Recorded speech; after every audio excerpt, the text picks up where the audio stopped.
สาวแลมโบเหลืองก็นั่งรถเล่นหน้าบ้านครับไปมึงดูนี่แบดเบิร์ดนี่สากไว้บริขี่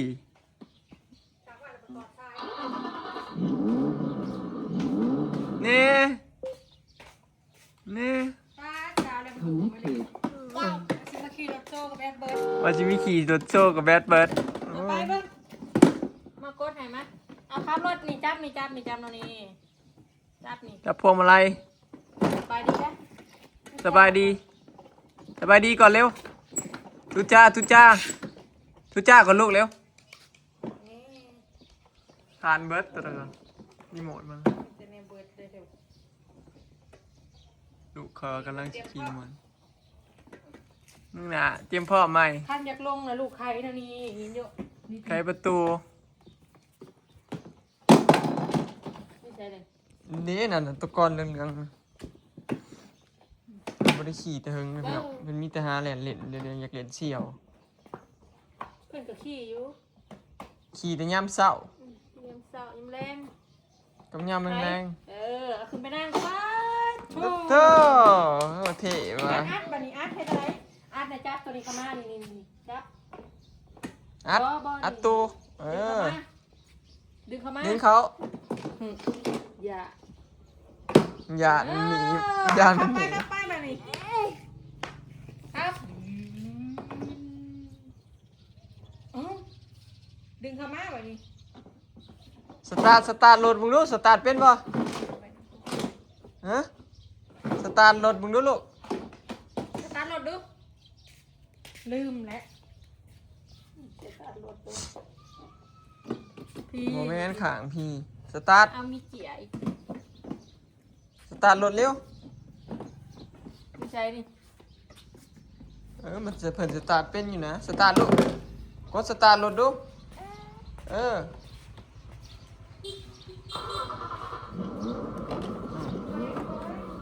เซ็ตเวียดมาแล้วเนี่ยเวียดมาเลยนี่รถตลาดเลยอยากหลัดรถสักนิดลูกเจ้าสิเอายังเลยได้นี่เนี่ยมาคือคุณจัก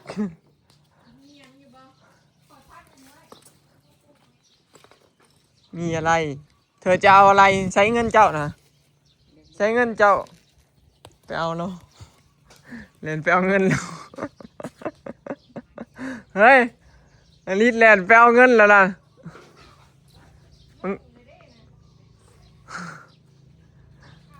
เอาอย่างมาแล้วเอาเงินมานะแม่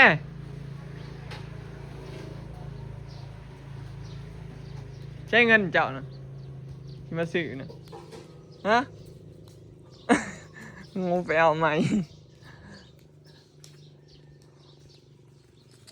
ตลาด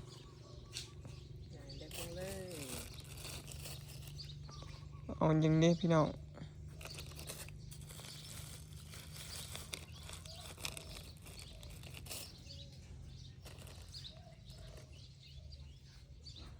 เอายังลิตรฮะยังเชียวหยังเอาหยังวายโอ้ยอย่าดึงฉงรุดดิละเอาหยังเดินเรียกมึงไม่ให้เอาอยู่ขนมนี่จะสิเอาหยัง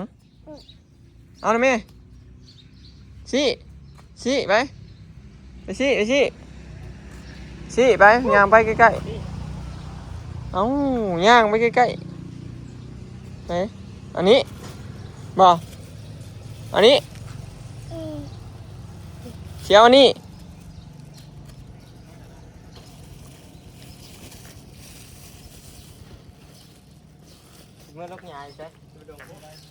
เอาอันนี้เนาะ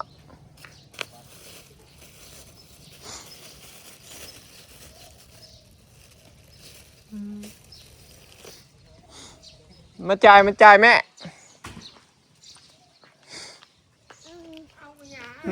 นี่สี่นี่ สี่ ปล่อยผ้าลูกไม่ได้ได้ใจใส่ ใช่นี่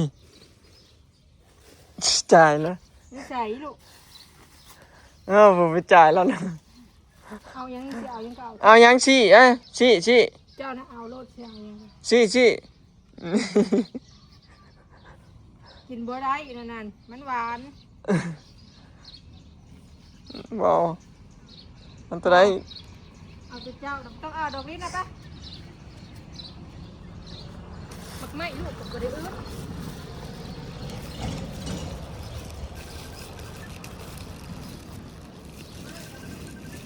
เอาขนมหอยแครงอ่ะท้องเท่าไหร่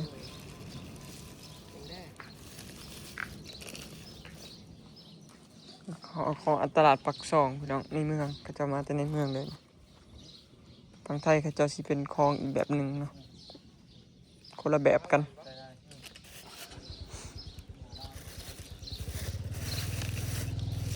เอานี่ก็ได้โอเคท้องเท่าไหร่จะพัน 10,000ก็ได้ โอเคขอบใจลีอลิสก่อนลีเชียน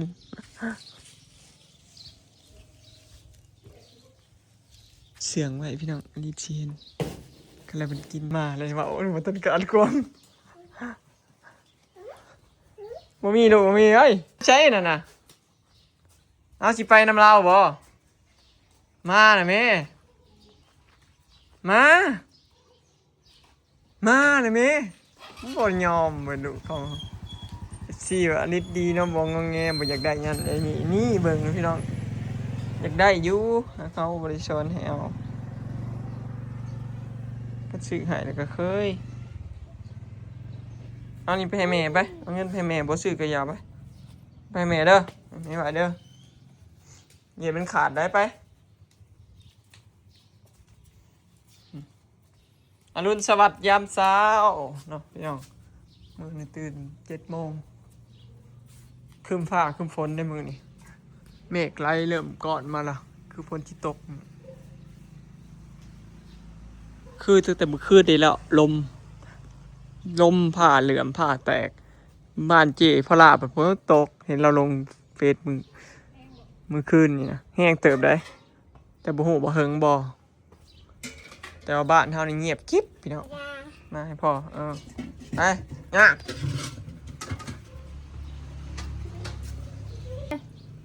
สาวแฮ่น้ ในพาดผักบุ้งลูกที่กินในพาดผักบุ้งมักหมักผัก ำมันหมักกินพัดกินถอดเลยเปลี่ยนแนว เฮ้เขายังหุงบ่ชุกจำเขาลูกนะจะยังกินมัม มั เบิ่ ม งมันบ่ขนาดนั้น นิดมัมใช่นะอันมาเบิ่งดูทรงผมมันนะคือหนูหินเนี่ย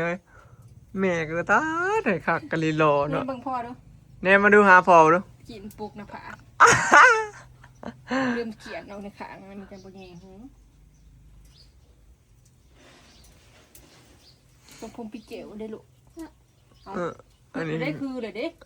คือปลาหยังบ่นี่ใช่ฮันหนาวเบิ่งดูคือพี่เกียวอยู่ พี่เกลสลาดน่ารักกระดอก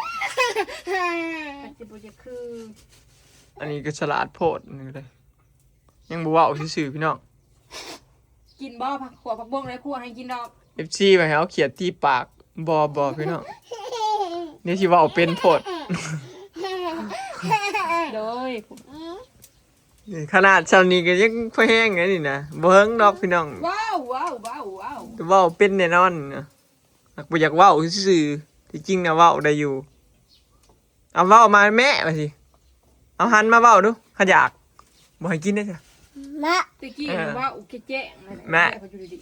เอาพ่อเอาได้ซะพ่อได้ซะขอยากพ่อบ่เว้าพ่อดูเอิ้นพ่อดูพ่อสิแม่นั่นน่ะนี่พ่อน่ะบ่เอิ้นคันอยู่นำนะพี่น้องแม่น่ะเอิ้น เวลาบอยมาแต่นั่นมาแต่เวียกสิเอิ้นพ่อหรือว่าขี่รถกายในห้องนะพ่อเลยนะ มา เฮ้ยพ่ออืม ดูเข้ามานี่จิ๊กกะหนึ่งจิ๊กกะหนึ่ง แพงเลย จะครัวถานอนเมย์เพิ่นลงอันนะลงส่งลงกลุ่มมันก็คืน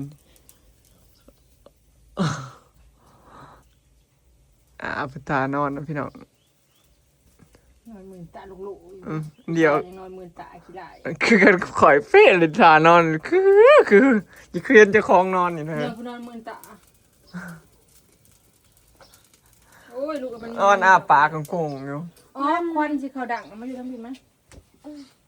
นั่งยืนยังบ่มีกระดูกกระเดี่ยว แอบแม่ มาม มาม จังมัม มาม เบิดแล้วหายนะ มามแสบบ่ จับเอาเองให้มึงป้อนมีก็มี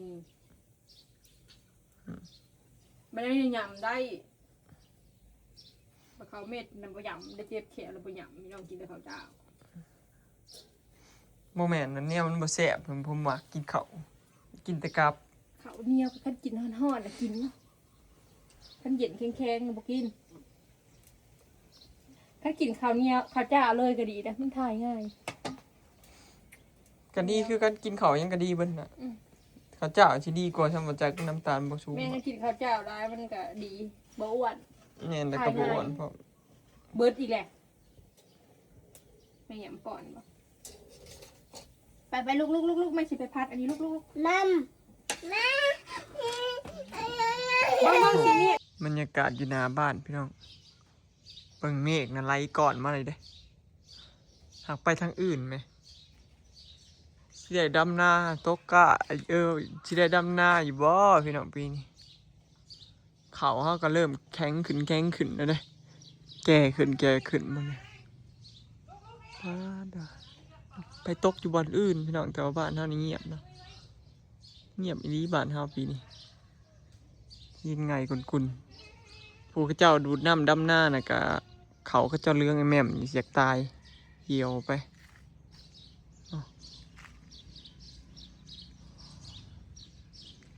อันตรายเลยปีนี้พี่น้อง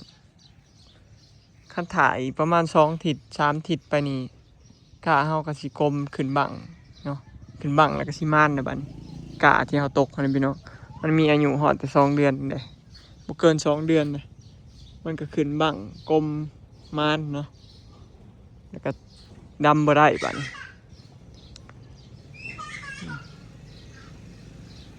รอรุ่นพี่น้องเอ้ยว่าสิตกบ่เนาะคลิปนี้ก็สิขอเก็บภาพบรรยากาศไว้ชั้นนี้เด้อเนาะพี่น้องไปแล้วสบายดี